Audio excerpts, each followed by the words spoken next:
Welcome everyone to another episode of the world's greatest news and reviews. Your boy Captain Mal here, and today I'm joined by Weapon 2, brother. Oh, brother, we go Weapon 2. And today we are going to be talking about the Spider-Man Far From Home trailer. So, Spider-Man Far From Home, the sequel to Spider-Man Homecoming. What did you think? I think it's freaking awesome. There's a lot of stuff in there that is stuff I would like to have seen. We're going to get into it all, but just as a trailer, gets me super excited for this movie.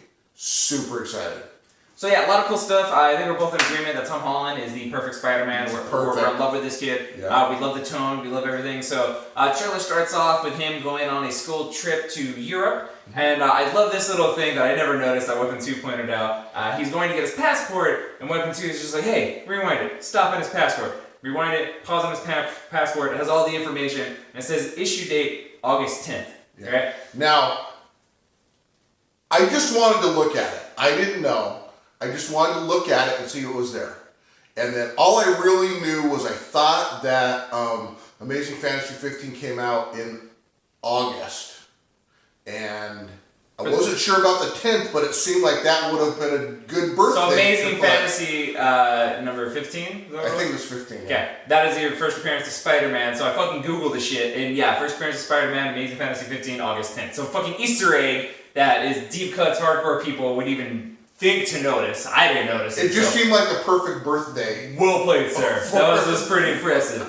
I think that was the issue date, actually, but whatever, it doesn't matter. Nice Easter egg, nice and deep cuts there. So he goes to Europe, and our boy Ned gets trained, knocked out by Nick Fury. Nick Fury recruits Spider-Man for something, we're not sure. We see hijinks ensue. We see him get 2 new suits. The traditional suit that he already has, but just in a darker color. The blue's much darker, damn near black. I feel like it looks dope as hell. Yeah. We see a brief shot of him wearing the, not the stealth suit, what do they call it? It's the one with the spider webs in the armpits. Yeah, but it's black, like all black, and he has the goggles. It's called the Norse suits, I want to say. We see. I was talking about the one with the spider. Yeah, that's the black one, the original. Yeah. But we see like an all black with the goggles really quickly. The Norse suit, I believe. I must have missed that. I'll point out to you, but it's pretty dope. Which one thing I want to say I love about that is like the Raimi trilogy. He wore the same suit minus when the symbiote was on him. And the Amazing Spider-Man's, he had basically the same suit. I know 2 is different from 1, but he never really changed it. One of the cool things about Spider-Man, one of the cool things, as Steve Crawler was saying in his Spider-Man game review, is all the different suits that he's had over the years, much like Batman, and in video games it's fun unlocking them and using them. I like that in these MCU movies, he's using different suits, right? He has like his original one, he has the Iron, they've shown the Iron Spider, now we're getting the Noir, just a different version of the one that he had. But like, give him all the different suits, like that's cool, that's fun, that's fan service, I like seeing all that. So the big thing is it shows some action shots, shows him fighting a rock-sand monster and a big water monster. A lot of people's initial impressions, including mine, was like, is that fucking Sandman? Like, oh, is that fucking Hydro Man? Are those the Elementals? I have a theory on what those are. We'll get to that in a second. Well, I think aren't the Elementals? Aren't they Hydro Man and I mean, I think I've only heard of that Elementals thing in regard to Sandman, Hydro Man, and Molten Man, which isn't a fire guy, he's really a liquid metal guy. I don't think that's what it is at all. You don't think so? So on my theory, and I haven't heard anybody talk about it. Illusion? I think it's Mysterio. I was thinking the same thing. So at the end of the very last shot, it's Jake Gyllenhaal, full Mysterio guard, which by the way, looks great. Mysterio's one of those characters that you never know how that's going to translate on screen, and they fucking nailed it. And he shows up, he's like, you don't want any part of this, and then he starts fighting, the big water monster Hydro Man thing. Right. Shows him with the fishbowl and all that. End of the trailer is the kids watching the news report about Mysterio fighting this thing, and they're like, oh, who is he, da-da-da. So that's why, like, in the comics and in the 90s cartoon show, there was a big thing, Mysterio's first appearance was wanting to be perceived as a hero, wanting to be, like, he created illusions, that's Mysterio's thing, of fake monsters that he fought to make himself be perceived as a hero by the public, and to make Spider-Man look like a villain. I was suspicious of that. Yeah, and so, like, initially I'm like, oh, is it Hydro Man, this and that? I'm like, no, because I would have heard about, these other villains, and, like, I want to oversaturate guns, and I was like, no, fuck, that's Mysterio. And what he says in the trailer, like, you don't want any part, like, he's saving everybody. Right. And the shot of Parker being thrown up against, like, the bridge all wet and stuff, like he's getting swarmed by because he doesn't have a suit yet or whatever. I think that was all an elaborate ruse, sir. It was a ruse, is what it was. Right. It's probably Mysterio trying to set some shit up. I'm inclined to believe. Yeah. Agree with you. It's also cool to see Nick Fury interacting with young Peter Parker with Spider-Man. It's something that's like, they're in the same universe, but it's just super cool to actually see it happening because this is like, my childhood coming to life. It's freaking awesome.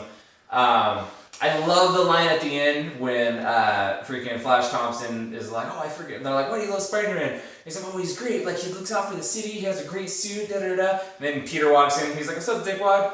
So great because it's like he loves Spider-Man but hates Peter. I also love how chill Peter is. He's just like, thumbs up. Like, who cares?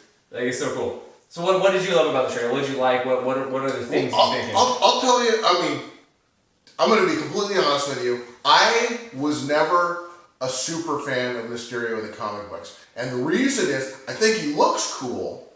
He just didn't really have any real... This is, I don't think that his powers have changed that much. What they really were, master illusionist. He's got like all kinds of chemical and type of know-how and engineering, and he's like a roboticist or whatever. He can make new robot stuff. He doesn't really do. And he's hand-to-hand combat, no superpowers. Now in this, it looks like he's got magical sorcery and he can fly. That's way cooler to me. Yeah. He looks like a badass villain. Maybe all of it's illusion. Maybe the whole fact that he's flying and he's doing this is all illusion, which would be amazing too. Well, sure, so Mysterio's never been one of my favorites either, but it's just cool to see a member of Spider-Man's rogue gallery that we haven't seen before. Yeah. I feel like that's what they're doing. They want to get cool. They want to get interesting characters that we've never seen before. Yeah. We know we're not going to get Venom because fuck you, Sony. So this is cool. I'm on board with this. I want to see this. I feel like the trailer for first trailer did a good job of building excitement without showing too much or really anything. Like there's action shots, but it's mostly people running away from shit. So you really can't tell what's going on, and like I said, what Mysterio is actually doing. But I think it did just enough to get you hyped up for the movie if you weren't already. Although, I guess this is spoiler alert. This is supposed to happen after Avengers Infinity War, and we haven't seen the resolution for Endgame. So technically, Spider-Man's dead. If there's a trailer for his movie, I guess like everyone on the planet knows that everyone's coming back from Infinity War. Like all the ones who were ashed away, at least, are gonna not be dead. So there's that. In a perfect world, I wouldn't want a trailer for this movie until after Endgame. But, whatever. We all knew this movie was fucking happening, so, who are we kidding? I just want to suspend my disbelief just a tad, though. Does that bother you at all? That the trailer's out before Endgame, and technically Spider-Man's dead, we're getting a trailer for his movie? Well, we all knew something was going to happen. That they weren't all going to stay dead, and that something was going to happen. So, to me, it's not like this, holy cow, I never saw that coming at all. Yeah.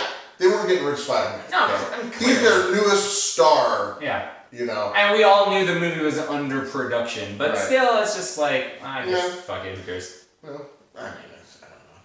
Whatever. I'm excited for this movie. It's not a perfect world. It's not a perfect world. I'm excited for this movie, though. I can't wait to see it. I'm super excited. I really can't wait for it. Spider-Man Homecoming was every bit as good as I wanted it to be, so I can't imagine this will be anything less than great. No? Yeah. Can't wait. I want to see it. Alright. As always, thank you for joining us on this episode of the world's greatest movies and reviews. If you've enjoyed this video, be sure to like and subscribe. Peace.